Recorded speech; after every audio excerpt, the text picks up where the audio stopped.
He is another New Orleans native, previously serving as the head coach at St. Augustine, also served as an assistant at Descrahan and at Brother Martin, most recently coached at Grambling before coming to Tulane, where he's been now for the past year. Tulane just finished their regular season, of course, this past Saturday against Temple.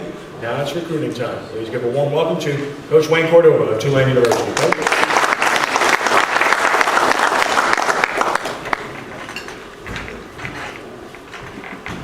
Good afternoon, guys.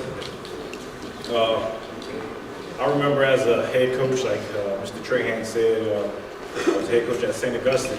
I had an opportunity to play against Warren Easton, and I remember, Tony, when he started his program, and before he got up to speak, I was just telling him how proud, it sounds crazy saying proud because we were probably the same age, but how proud I am to see him and what he's done with that particular football program, getting them to that particular point and having all of those young men have opportunities to go to college and better their lives. So just want to give Tony a round of applause.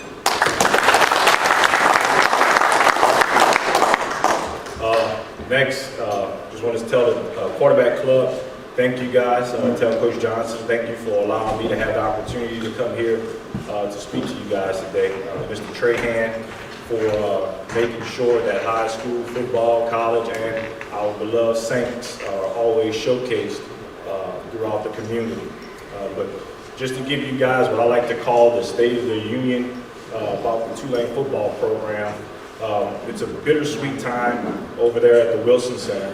And I say it's bittersweet because we're losing some seniors this year, some guys that have been around the entire time. CJ has been there, obviously. And those guys have pretty much laid the groundwork for the rebuilding of that particular football program. And more importantly, I would say that those guys that are leaving are great people, high character guys with great work ethic. And we're going to truly miss those guys. And just wanted to say a little tribute to those guys. But it's also sweet. It's also an exciting period of time for our program because we're obviously played about 34 freshmen and sophomores this year, and at one particular point in the season, I think we were ranked number 1 in the nation for the amount of underclassmen that we were playing at a given time. So it's pretty exciting. Those guys have some valuable experience on their behalf now, and I think that we'll be a better team because of that. As far as recruiting goes, this year we'll be fortunate enough to sign about 16 to 18 scholarships this year. That number can sway in either direction based off a couple different circumstances. But at this particular time, we have 14 solid commitments, and we feel real good about those guys. We feel that we address some needs that we obviously that we thought we needed to address. And as far as our coaching staff and our head coach, those guys are going to continue to identify and evaluate guys as far as 2016 prospects are concerned. Just to give you a little information about our personnel, the returning personnel, as far as the offensive side of the ball, obviously Tanner Lee, he was a redshirt freshman this year, he'll be returning. Tanner showed some glimpses of greatness this year, especially in the beginning of the season. But some of the things that just the person that comes to the game didn't get a chance to see with a Tanner Lee is his off the field, how he carries himself, how his attention to detail in the film room, how he works out, how he carries himself, and how the high character Tanner is. And we're excited to have him back next year. We know he's going to start working with those receivers and running backs and the entire offense to make sure that we are on the straight and narrow next year so that we can be successful. As far as the running back position, it's going to be running back by committee, just like it was pretty much this year. We have a number of guys coming back. Joshua Rounds, which was redshirted last year from McMain, Joshua will be coming back as well. So we'll have a backfield of probably 5 guys or more that will be contributing next year. On the tight end side, we're losing one guy, Matt Marfisi. He's been in the program for 5 years, and Matt's going to be going. But we have 3 freshmen that got, 2 freshmen that got an extended time of playing time this year. which is Charles Jones from St. Augustine High School, and Trey Scott, who's a young man from Atlanta. And we have Kendall Ardoin, who's a tight end from Ville Platte High School. On the offensive line, we're very excited about this. We'll have 4 of our 5 guys that's going to be returning next year, and of those 4 guys, they've been probably playing together for the last 2 years, so we're pretty excited about that. Our run game this year was better than it was in the past, and our passing game toward the end of the season, we had some troubles with picking up twists and stunts and things of that nature.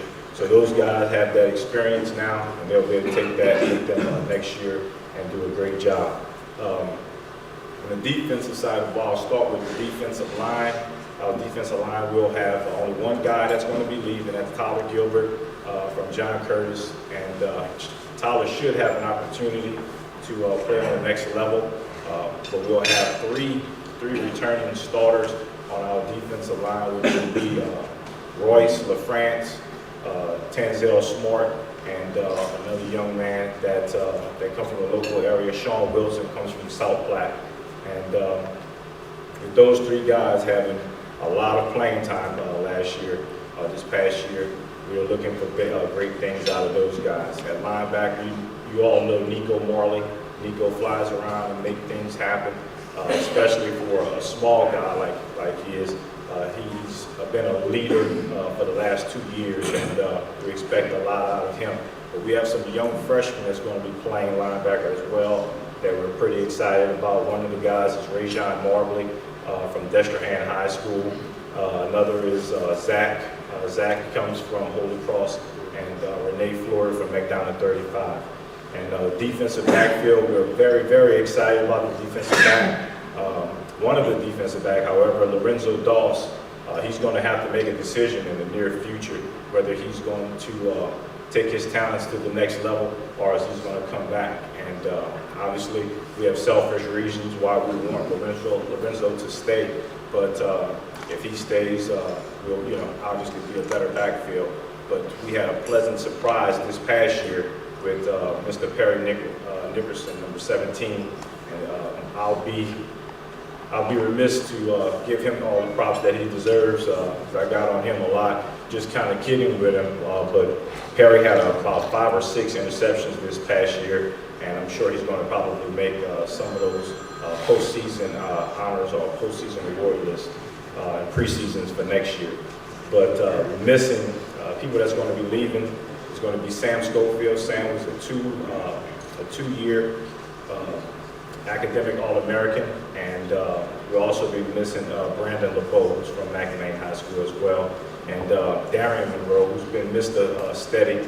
Darian's been there for the last 3 years, been a 3-year starter, and he's the quarterback of the defense. He puts everybody where they need to be and makes a lot of plays in the backfield.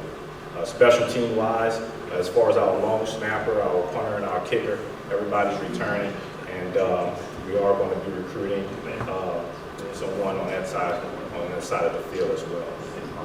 At this time, I'll open it up for any questions that you guys may have. Raise your hand, anyone?